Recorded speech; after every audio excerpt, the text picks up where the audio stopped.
nom du Père et du Fils et du Saint-Esprit, Amen. Grande joie d'être là avec toi en ce samedi 28 septembre. Aujourd'hui, nous célébrons Saint Venceslas, martyr. Venceslas, duc de Bohême, n'avait pas 30 ans quand il fut assassiné par son frère en 935. Il était d'une grande austérité de vie au milieu d'une cour aux mœurs brutales et d'une grande charité envers les pauvres. Aussi, son tombeau à Prague devint-il très tôt un centre de pèlerinage. Demandons l'intercession de Saint Venceslas. La première lecture d'aujourd'hui du livre de Colette, du livre d'Ecclésiaste, chapitre 11, à partir du verset 9, nous dit ceci. « Réjouis-toi, jeune homme, dans ta jeunesse, sois heureux au jour de ton adolescence. Suis les voies de ton cœur et la vision de tes yeux. Mais sache que sur tout cela, Dieu te fera venir un jugement. Éloigne de ton cœur les chagrins, écarte de ta chair la souffrance. Mais la jeunesse et l'âge des cheveux noirs sont vanité. Et souviens-toi de ton Créateur au jour de ton adolescence, avant que viennent les jours mauvais, et qu'arrivent les années dont tu diras « Je ne les aime pas », avant qu'ils s'obscurcissent le soleil et la lumière, la lune et les étoiles, et que reviennent les nuages après la pluie, au jour où tremblent les gardiens de la maison, où se courbent les hommes vigoureux, où celles qui meulent trop peu nombreuses s'arrêtent, où celles qui regardent par la fenêtre perdent leur éclat. Quand la parole est fermée sur la rue, quand tombe la voix du moulin, quand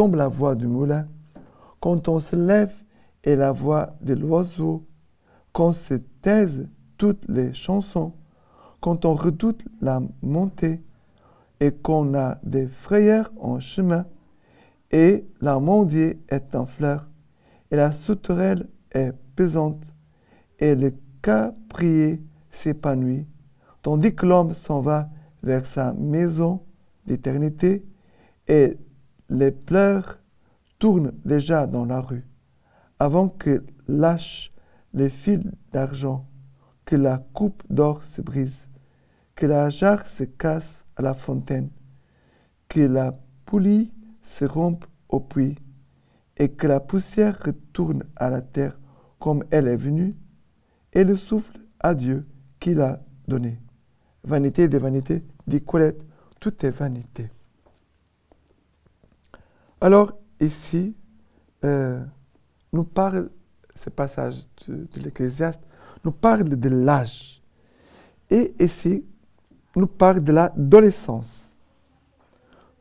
Nous dit, réjouis-toi, jeune homme, dans ta jeunesse, sois heureux au jour de ton adolescence, suis les voies de ton cœur et la vision de tes yeux, mais sache que sur tout cela, Dieu te fera venir en jugement. Pourquoi Dieu parle cela aux jeunes, aux adolescents? Suis les voies de ton cœur et la vision de tes yeux. Parce que les jeunes, ils sont très fiers d'eux. Parce que nous savons qu'est-ce que nous voulons, où nous allons. Bon, c'est vrai qu'il a l'enthousiasme, la force, la vigueur, la beauté de la jeunesse, tout ça. Mais souvent, manque la sagesse. Souvent, les jeunes se précipitent et ne réfléchissent pas. Et voilà, ils se laissent entraîner par quelque chose. Et surtout, ils se laissent entraîner par ce qui attire leur cœur et aussi la vision de ses yeux. Ce qui attire le cœur et ce qui séduit mes yeux. Mais ça veut dire qu'il parle ici des choses extérieures. Mais la sagesse nous aidera à mesurer les choses, à voir le poids des choses de cette terre par rapport à l'éternité. C'est pour cela qu'à la fin de ce passage, il va dire que Que la poussière retourne à la terre comme elle en est venue, et le souffle à Dieu qui l'a donné. Ça veut dire à la fin de la vie. La sagesse, elle nous aidera toujours à regarder les choses et à mesurer les choses selon ce qui est de l'éternité. Ça veut dire, nous sommes destinés au ciel. Dieu nous a créés pour le ciel, pour la vie éternelle, pour la résurrection, pour le bonheur de vivre avec Dieu pour toujours. Nous sommes sur cette terre, nous connaissons Dieu, on essaie de connaître Dieu, on essaie de marcher avec Dieu, de marcher dans ses voies, de l'écouter, de se laisser instruire par lui. Voilà. Mais nous ne sommes pas encore en possession, on pourrait dire, de la vision béatifique, de la vision de Dieu dans l'éternité. Nous croyons en Dieu, mais j'essaie de suivre Jésus aujourd'hui, mais je ne le vois pas. Je ne le vois pas. Au ciel, on va le voir. On sera avec lui, face à face. Alors, les choses de cette terre doivent être évaluées à partir du poids du ciel, de la vie éternelle. C'est là une chose ici, cette terre, que ça donne beaucoup de plaisir, ça me plaît beaucoup, ça j'aime beaucoup. Mais c'est cette chose m'éloigne du ciel, m'éloigne de la vie éternelle. Ça veut dire me conduit vers les péchés, vers le mal. Elle ne m'intéresse pas. Je dois chercher ce qui m'aide sur ce chemin de m'approcher de Dieu et d'aller vers Dieu, vers l'éternité. Parce que notre vie ici-bas, c'est une préparation pour l'éternité. La vie ici-bas, c'est une préparation pour la vie éternelle. D'accord? C'est pour cela qu'ici, parle des adolescents. Il dit, souviens-toi de ton Créateur au jour de ton adolescence, avant que viennent les jours mauvais. Pense à Dieu. Pense à ton Créateur. Pense à lui, car il est tout proche de nous. Dieu, il est tout proche de nous. Et la parole de Dieu et l'Eucharistie, c'est la façon dont Dieu s'approche de nous. Il veut demeurer en nous, d'habiter en nous et de nous enseigner à partir de notre intérieur. La vie spirituelle, la vie de prière, c'est descendre dans notre âme, dans notre intérieur, où Dieu habite, notre Créateur habite. D'accord? Voilà. Et maintenant, le psaume d'aujourd'hui, c'est le psaume 80, à partir du verset 3. Tu fais revenir les mortels à la poussière, en disant, revenez, fils d'Adam. Car 1000 ans sont à tes yeux, comme le jour d'hier qui passe, comme une veille dans la nuit.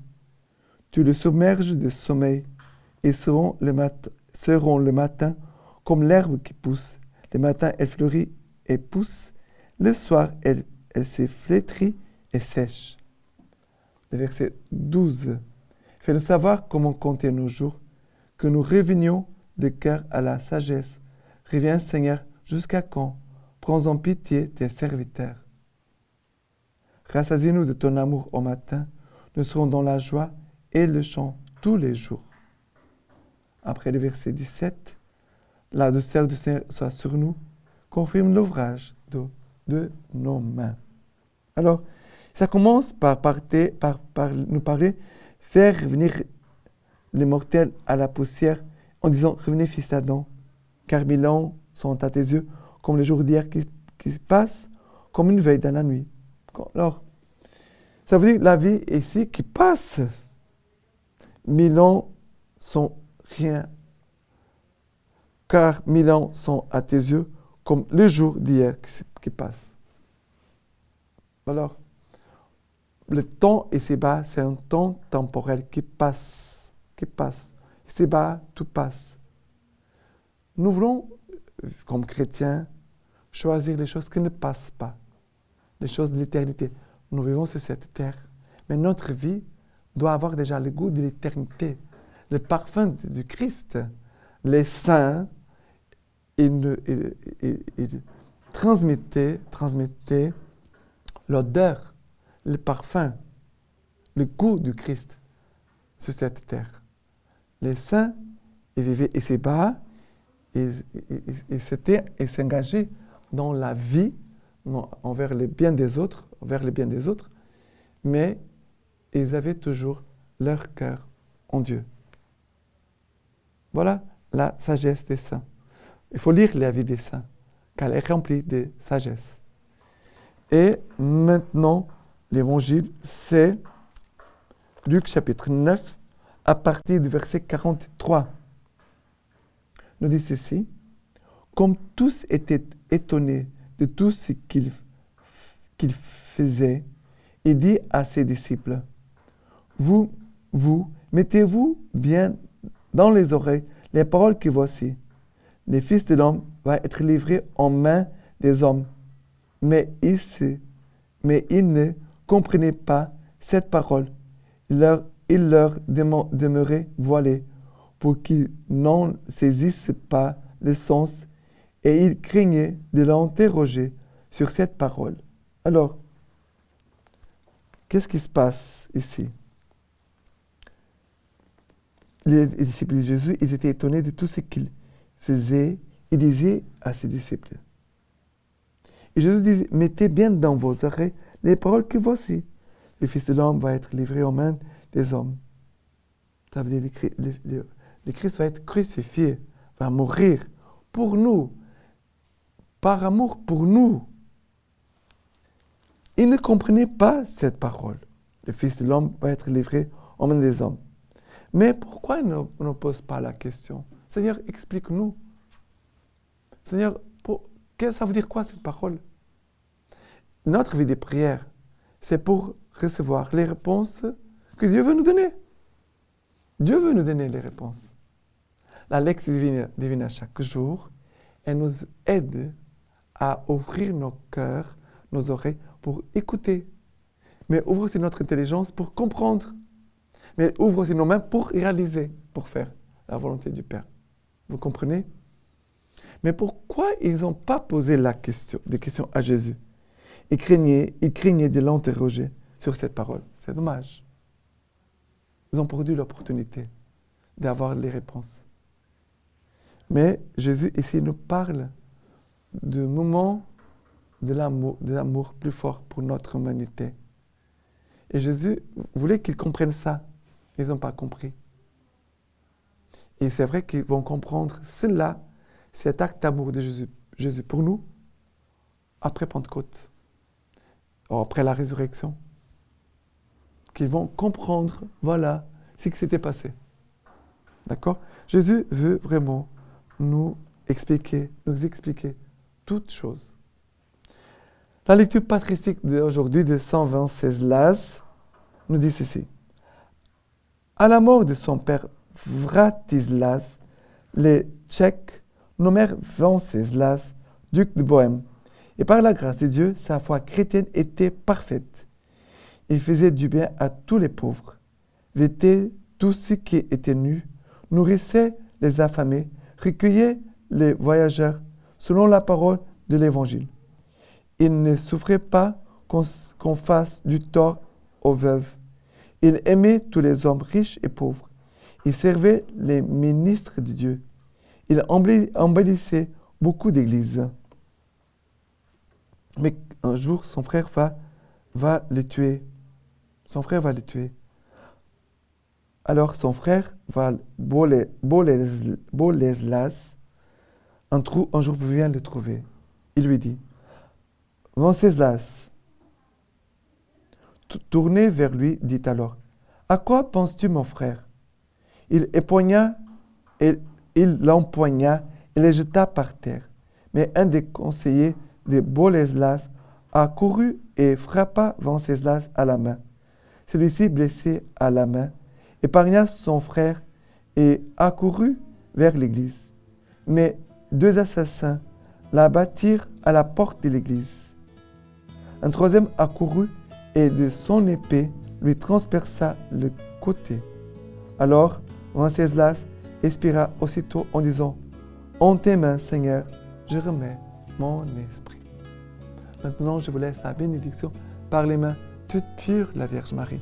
Dieu Tout-Puissant vous bénisse et vous garde, le Père, le Fils et le Saint-Esprit. Amen.